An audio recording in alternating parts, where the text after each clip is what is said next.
They wanted to know if you believe the CDC, and I know this is on a different piece on autism, but they wanted to know because you were just talking about CDC. Mhm.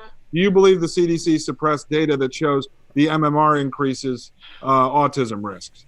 I mean, do you think the CDC suppresses data or no? Yeah, but that's not the only case.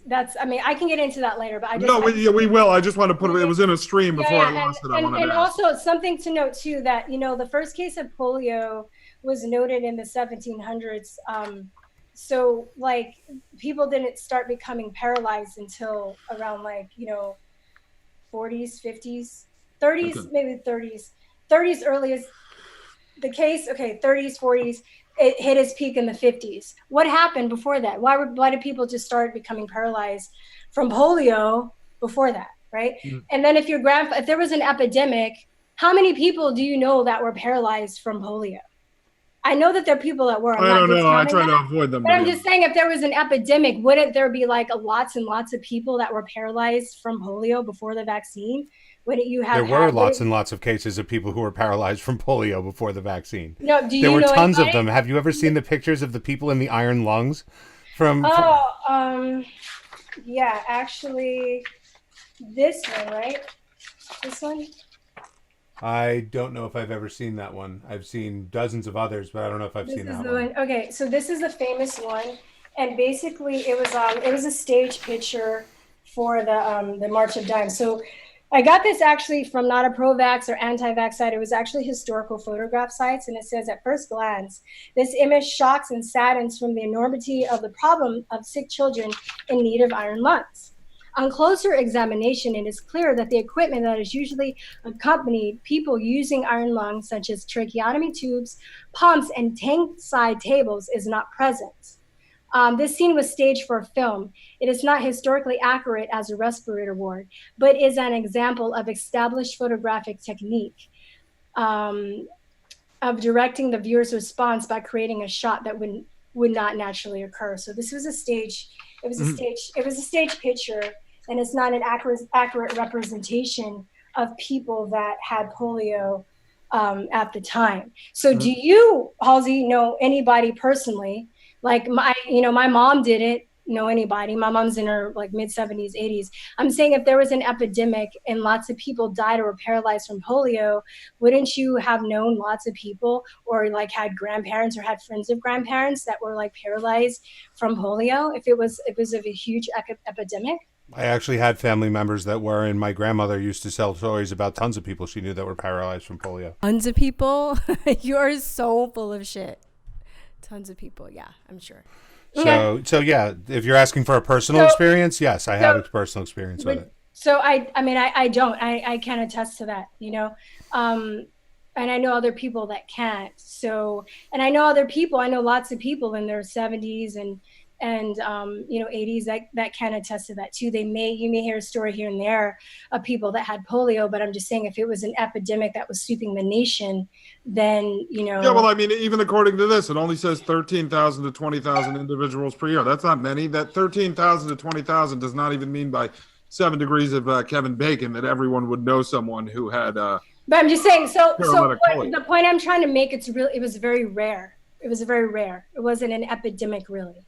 No, We're being told it's an epidemic, No, but we were told that polio is an epidemic, and we were yeah. also told that 10 to 20% of people develop paralytic symptoms from polio. So what we're saying is the epidemic of the disease was there, and that the extreme cases were 10 to 20%.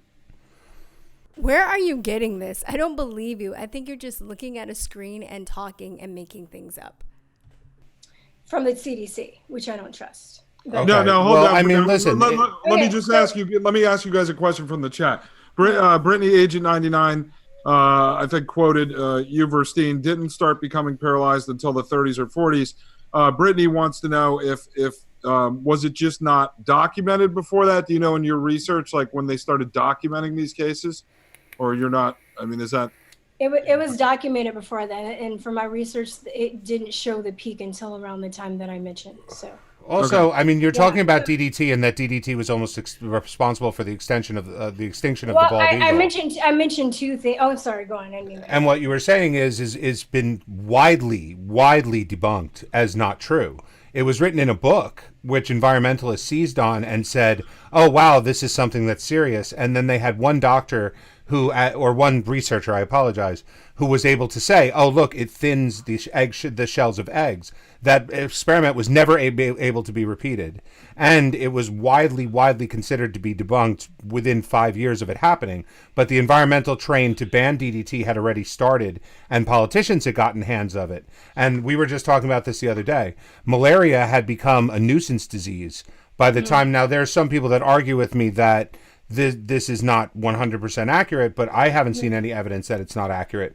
But we banned not only DDT use in America, but we banned it so in Africa and in India and places where malaria cases were next to nothing. And now malaria is like the number one killer in most of these countries. But yeah, and people that die from malaria are malnourished, and yeah, I mean that's really the story behind that. I mean, I had a friend that had malaria. She was nourished and she was fine. So when you hear about these people in third world countries dying from all these diseases, it's usually because of them being malnourished. Then why did they stop dying and stop getting malaria when DDT was around? That makes no sense. Well, because the DDT, it does, because the DDT killed the mosquitoes, and mosquitoes carry malaria. That's my whole point. But then I'm saying that when DDT was taken from the environment, then all of a sudden the mosquitoes reappeared and malaria reappeared. But taking DDT from the environment didn't stop cases of polio, didn't stop cases of other things until years after it was banned. Are you sure about that? I'm positive about that. Okay, so let me finish, because I'm named two things. So I'm not done, and I'm almost done. I know it's long. Okay. So bear with me. So these are two factors. One was chemical, and I also mentioned briefly was Paris green, which was also which had arsenic in it. So I'm bringing up two things so far. I'm bringing up chemical poisoning, and I'm bringing up it being able to enter the polio virus actually being able to enter through into the central nervous system through tonsillectomies. And this phenomenon was called polio provocation. Okay, so you guys know Elizabeth Kenny. You guys know about her? No, I don't. Polio being pretty dramatic. Yeah. Well, I'm lucky. I could have been dead or paralyzed. And that obviously that's a disease that has been since cured. Yes. Today in yeah. 2000. I was in bed for a few months, but the treatment was invented by Elizabeth Kenny, a nurse in Australia, and she had for 20 years she had been put down by the medical profession in Australia because they didn't think a woman could teach them anything about medicine. And she had discovered a treatment for polio that was exactly opposite to what the doctors were using at the time. And they immobilized the limbs, and she massaged them and heated them. And she saved the lives of, I guess, millions of children. And after 20 years of being told to be quiet, she was finally invited to lecture around the world, and came to the United States about 2 years before I got polio. So the people who treated me had been exposed to her teaching, her methods, and that's what saved me. Have you heard of her, Halsey? Nope. Okay, so a famous nurse named Elizabeth Kenny from Australia, she existed. She was featured in Time magazine, 1942, for curing poliomyelitis. There was actually a movie made about her, starring Rosalind Russell. You can keep me from treating an acute case, Dr. Breck, but not from the hopeless ones, the ones you've given up. Oh, if you need any more braces, steel corsets, or other instruments of medieval torture, I can send them to you. I've taken plenty off your patients. And so she was famous for curing poliomyelitis victims. She had an 80% success rate. People who knew about her method, if given the option to choose conventional method at the time, which was like, surgery, cutting the ligaments and braces, leg braces, they actually chose her. They always chose her. Let me see, a movie made about her with Rosalind Russell, and there were pictures of her with Eleanor Roosevelt and FDR. Her method was known as a Kinney method. She had 86% success rate. Two of her famous patients were Martin Sheen and Alan Alda. And there's actually an interview which I found, and I have a clip for, with Alan Alda that even credits her method for curing him of polio and not with Jonas Salk for curing him of the disease. She received opposition from mainstream medical community because doctors were offended and butthurt, like that a woman with no formal medical training by her standards could cure this disease. It was hard to ignore that she had such high success rates, so medical established experts said they would train doctors in her method. Ultimately, she was set up to fail. She told experts it would take 2 years of training, but they only gave her students 2 weeks. So in this sense, my question is if poliomyelitis was caused by a virus, then why didn't Sister Kinney have such a high success rate curing people with what she uses, hot packs, hot baths, and rehabilitation methods? Which that allows, if it's poison, there's a poison in your body and it causes the muscles to spasm or free up, it allows you basically detox the poison, right? So a common misconception is that when Jonas Salk came up with the vaccine, he cured polio. Vaccines are preventative, according to vaccine science, so he didn't cure anything. She was actually one that was curing polio. Also, there was another guy around that time named Dr. Klenner, who was actually curing poliomyelitis victims with high doses of vitamin C. Vitamin C neutralizes poisons in the body. And not like, Flintstone chewables or anything, but like, high doses and IVs of vitamin C. One more, I'm almost done. Another question of poliomyelitis was if it was airborne, a rapidly communicable disease that led to an epidemic, why wasn't the whole population paralyzed when they got it? There must have been other complications.